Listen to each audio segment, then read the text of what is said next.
사도행전 5장 17절부터 32절까지의 말씀 봉독합니다. 대제사장과 그와 함께 있는 사람 즉 사두개인의 당파가 다 마음의 시기가 가득하여 일어나서 사도들을 잡아다가 옥에 가두었더니 주의 사자가 밤에 옥문을 열고 끌어내어 이르되 가서 성전에 서서 이 생명의 말씀을 다 백성에게 말하라 하매 그들이 듣고 새벽에 성전에 들어가서 가르치더니 대제사장과 그와 함께 있는 사람들이 와서 공회와 이스라엘 족속의 원로들을 다 모으고 사람을 옥에 보내어 사도들을 잡아오라 하니 부하들이 가서 옥에서 사도들을 보지 못하고 돌아와 이르되 우리가 보니 옥은 든든하게 잠기고 지키는 사람들이 문에 서 있으되 문을 열고 본즉 그 안에는 한 사람도 없더이다 하니 성전 맡은 자와 제사장들이 이 말을 듣고 의혹하여 이 일이 어찌 될까 하더니 사람이 와서 알리되 보소서 옥에 가두었던 사람들이 성전에 서서 백성을 가르치더이다 하니 성전 맡은 자가 부하들과 같이 가서 그들을 잡아왔으나 강제로 못함은 백성들이 돌로 칠까 두려워함이더라. 그들을 끌어다가 공회 앞에 세우니 대제사장들이 물어 이르되 우리가 이 이름으로 사람을 가르치지 말라고 엄금하였으되 너희가 너희 가르침을 예루살렘에 가득하게 하니 이 사람의 피를 우리에게로 돌리고자 함이로다. 베드로와 사도들이 대답하여 이르되 사람보다 하나님께 순종하는 것이 마땅하니라. 너희가 나무에 달아 죽인 예수를 우리 조상의 하나님이 살리시고 이스라엘에게 회개함과 죄사함을 주시려고 그를 오른손으로 높이사 임금과 구주로 삼으셨느니라. 우리는 이 일의 증인이요 하나님이 우리에게 순종하는 사람들에게 주신 성령도 그러하니라 하더라. 아멘. 오늘 하나님께서 이 사도행전 5장 이 말씀을 통하여서 우리에게 오늘도 살아갈 힘을 허락해 주시기 원합니다. 오늘 본문의 말씀은 사도들이 다시 옥에 갇힌 장면입니다. 사도들이 많은 표적을 일으켰죠. 12절부터 16절까지 보면 거기서 많은 병든 사람과 더러운 귀신에게 괴로움을 받는 사람을 데리고 와서 다 나으니라 이렇게 말씀하십니다. 16절에 보면 예루살렘 부근에 수많은 사람들도 모여 병든 사람과 더러운 귀신에게 괴로움 받는 사람을 데리고 와서 다 나음을 얻으니라.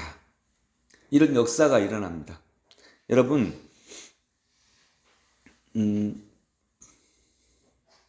현재 기독교는 혹시 이제 볼 때 그런 걸 보신 적이 있으실 텐데 이렇게 옷이 와이셔츠를 입는데 옷이 단추구멍을 잘못 낀 경우가 있죠.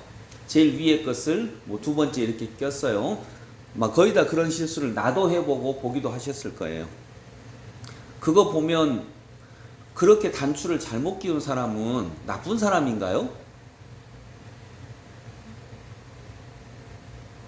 나쁜 사람 아니죠. 그럼요. 웃긴 사람이죠. 안 웃겨요. 예, 웃긴 사람이잖아요. 현재 기독교가 우리 사람들에게 그런 취급을 받고 있어요. 뭔 말을 하면 안 맞아요. 쉽게 말해서 너무나도 살이 안 맞는 얘기를 하고 있다고 생각을 해요. 되지도 않는 얘기를 하고 있다고 생각을 해요. 그렇다고 우리 기독교인들이 개인적으로 볼 때 나쁜 사람이냐? 물론 그런 사람도 있겠지만 그러진 않아요. 오히려 더 저는 착하다고 생각을 해요. 당연한 거죠. 개별적으로 보면 평균을 내면 더 착해요. 그런데 웃겨요. 웃기게 되어버렸어요. 어쩌면 단추를 잘못 끼운 사람이 그 사람이 단추 잘못 끼웠다고 나쁜 사람은 아니죠.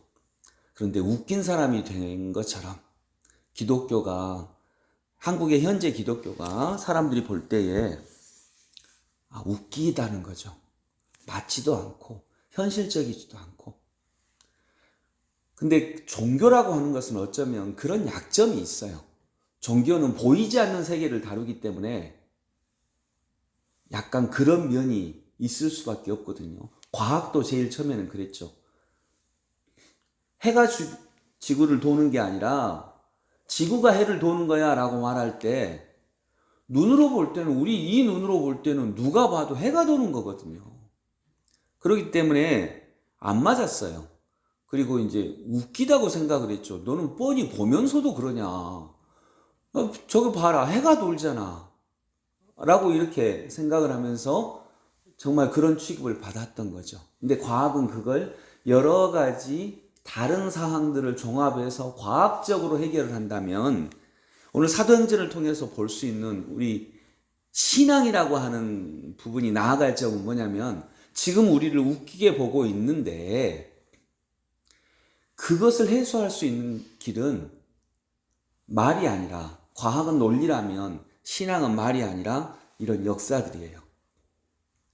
병든 사람과 더러운 귀신에게 괴로움 받는 사람을 데리고 와서 다 나음을 얻으니라. 이런 역사들. 신앙생활을 하게 되고 신앙생활 안으로 들어오게 되면 단지 여기서 뭐 병이 나았다 이런 역사보다 더 놀라운 역사는 주님을 만나게 되는 거죠.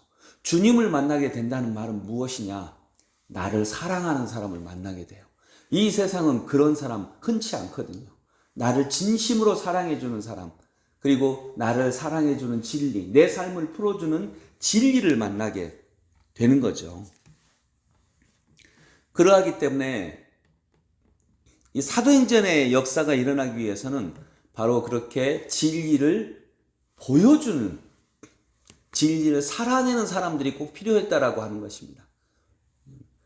그래서 사도행전은 바로 그런 역사죠. 주님의 제자들이, 주님의 제자인 사도들이 행하는 기록이에요. 그 행하는 기록인데 그 행하는 기록을 통해 많은 역사가 일어나는 것입니다. 그리고 논리적으로 안 맞는 그 말을, 그 역사를 통해서 믿게 되는 거죠.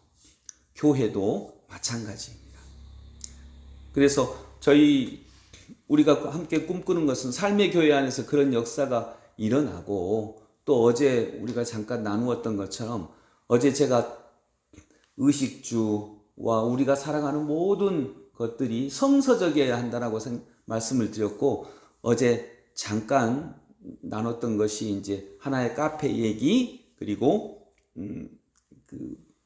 서울에 있는 어떤 공동체가 아이가 병원에 입원하면 어떻게 그런 사랑을 전하는지에 대해서 나눴어요.